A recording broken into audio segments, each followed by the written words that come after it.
BJP प्रवक्ता नेहा जी आपके पास आना चाहूंगी।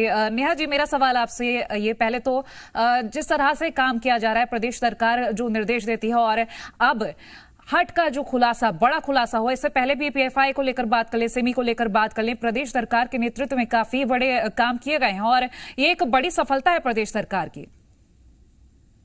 निश्चित तौर पर इस जो गैंग का पर्दाफाश हुआ है और जिस तरीके से इनको पकड़कर सलाखों के पीछे भेजा गया है, ये मध्य प्रदेश की जो एसटीएफ है, पुलिस प्रशासन है या केंद्र सरकार की जो एटीएस है, उसकी सहायता से जो है, मुझे लगता है कि ये सतर्कता और जागरूकता का ही कारण है कि समय से पहले इनको पकड़ लिया गया।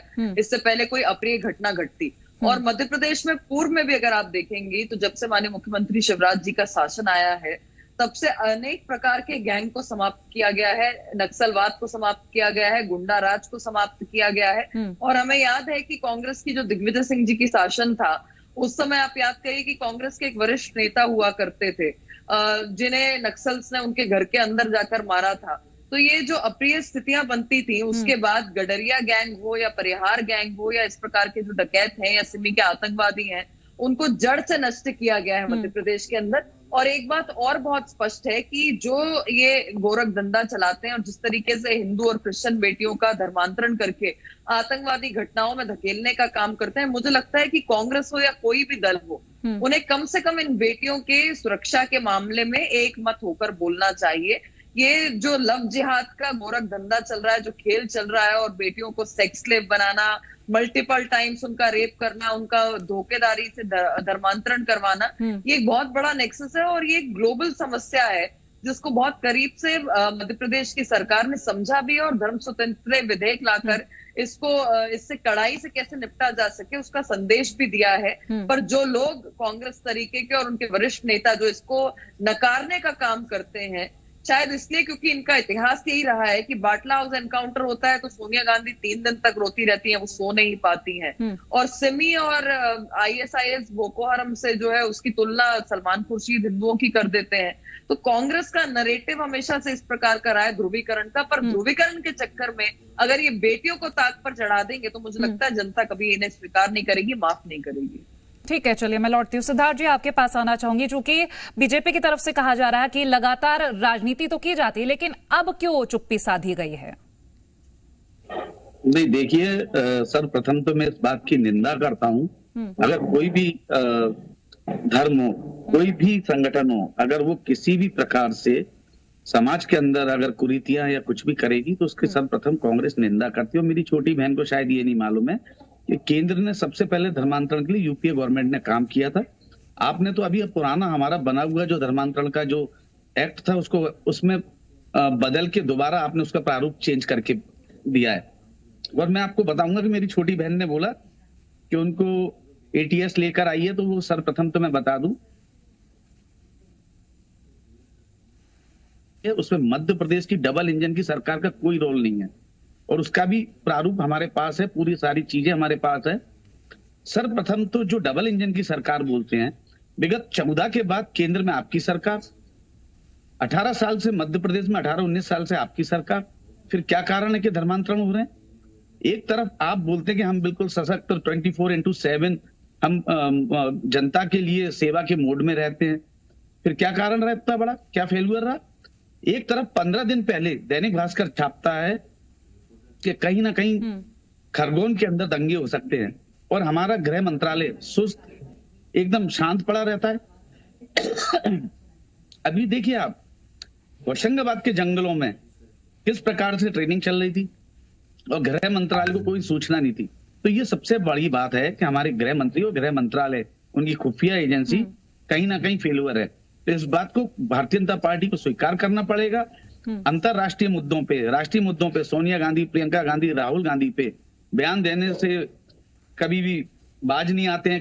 कम से कम मध्य प्रदेश की जनता और मध्य प्रदेश के लोगों के बारे में भी सोच लें गृह मंत्री जी, जो हमेशा हमेशा अंतरराष्ट्रीय मुद्दों पे बात करते हैं। अरे आपका गृह मंत्रालय फेल रहा कहीं ना कहीं मध्य प्रदेश के अंदर। ठीक, सिद्धार्थ जी, अब आप कह रहे हैं कि ऐसा डबल इंजन सरकार में नहीं हुआ, पहले कांग्रेस कर चुकी, तो कांग्रेस की तरफ से ही शुरुआत की गई थी, लेकिन ये शायद वही कांग्रेस है जो कुछ दिन पहले कह रही थी कि हट का नाम तो पहली बार सुना जा रहा है। नहीं देखिए, 6 संगठन थे। आपने सिमी सबसे पहले किसने बैन की? दिग्विजय सिंह जी के समय पे हुआ था, सबसे पहले हमने बैन की। और हमने ये भी बोला था हिंदू मुस्लिम सिख ईसाई हम लोग सेक्युलर हैं, पर सुनिए हम धर्म के अगर कोई अन्याय हो रहा है धर्म के खिलाफ उसमें हम उनका साथ देते हैं, पर हम धर्म की आड़ में अगर कोई भी सामाजिक कुरीतियां होती है उसमें माननीय दिग्विजय सिंह जी ने भी बोला, माननीय कमलनाथ जी ने भी बोला और माननीय हमारे राष्ट्रीय अध्यक्ष राहुल जी ने भी बोला कि हम उसमें बिल्कुल उसको स्वीकार नहीं करते। हमारे देश के अंदर अगर कोई भी हिंदुत्व की या हिंदू की बात खतरे में आती है या उसमें कहीं भी कोई भी धर्म को, हिंदू मुस्लिम सिख ईसाई को कोई भी खतरा पहुंचाते हैं तो उसमें कांग्रेस पार्टी सदैव उनके साथ रहती है। हमारा लेकिन सिद्धार्थ जी, जब जांच की बात उठ रही होती है तब उस मुद्दे पर राजनीति कर दी जाती है, जब परिणाम आ जाते हैं तब उस पर क्रेडिट लेने की बात आ जाती है। आखिर ऐसा क्यों? नहीं देखिए, कौन सी जांच की बात में ना कांग्रेस ने आड़े आई है, आप बताइए। हट को लेकर लगातार कहा जा रहा था कि पहली बार सुना है, और कई बार ऐसे मुद्दे जिन पर राजनीति कर दी जाती है।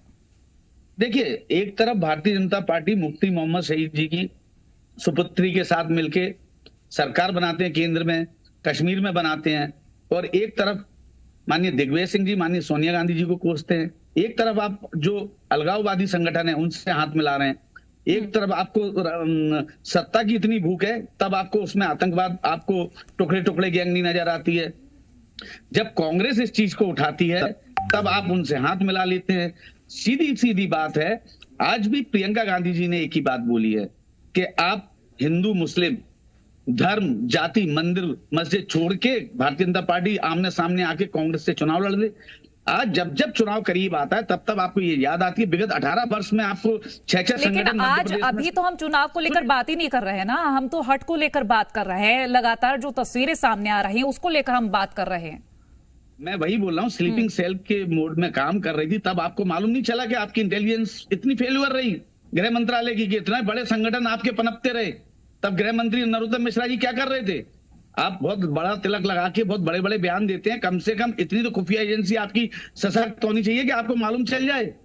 आपको कांग्रेस के चलिए मैं लौटती हूँ आपके पास। नेहा जी, अब कांग्रेस के पास काफी सारे सवाल अभी भी जो सवाल खड़े हो रहे हैं कि पहले से अगर हम हट को लेकर बात करें या अन्य मुद्दों को लेकर बात करें, कांग्रेस के पास अभी भी कई सारे सवाल कि पहले से क्यों नहीं ऐसा किया जाता।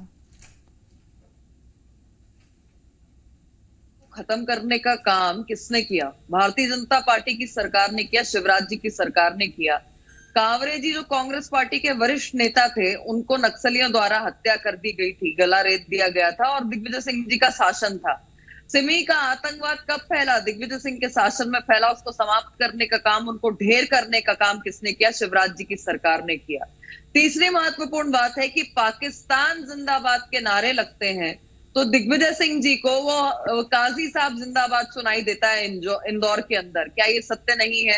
क्या ये दिग्विजय सिंह वही नहीं है जो अपनी टर्मिनोलॉजी गढ़ने में लगे रहते हैं, आतंकवादियों के समर्थन में खड़े होते हैं और हिंदुओं को आतंकवादी साबित करते हैं? ये वही दिग्विजय सिंह है जो हाफिज साहब, ओसामा जी, जाकिर नायक शांति का दूत